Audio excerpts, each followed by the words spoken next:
Bang Rifai, Bang Kosen itu memang harus berpikir dari objektif dan subjektif. Ya memang harus seperti itu. Ini menarik sekali. Jadi kuasa-kuasa hukum yang luar biasa dalam rangka untuk kepentingan kliennya. Nah, saya sebagai orang yang objektif, sekarang kita lihat masih perlukah suatu gelar perkara di dalam Polda? Menurut saya perlu. Karena apa? Kalau kita melihat kemarin di baris krim yang kemarin pun hasilnya juga belum ada.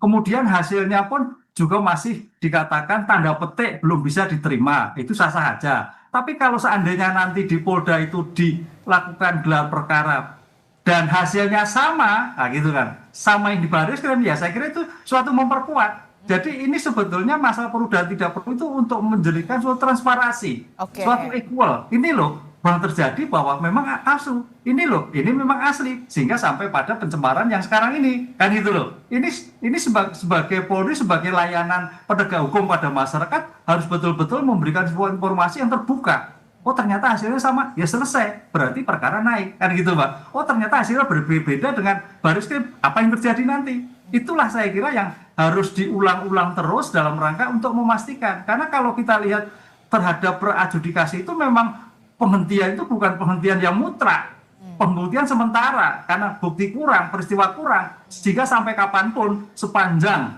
keterangan dari Baris Krim, keterangan dari UGM, keterangan dari Kemenristek itu masih disangsikan, saya kira Mas Kosen juga masih terus memberikan informasi-informasi terus. Inilah yang menjadikan suatu perkara tidak selesai-selesai. Tapi menjadikan pasti selesai, Mbak, coba libatkan Komisi Informasi Publik.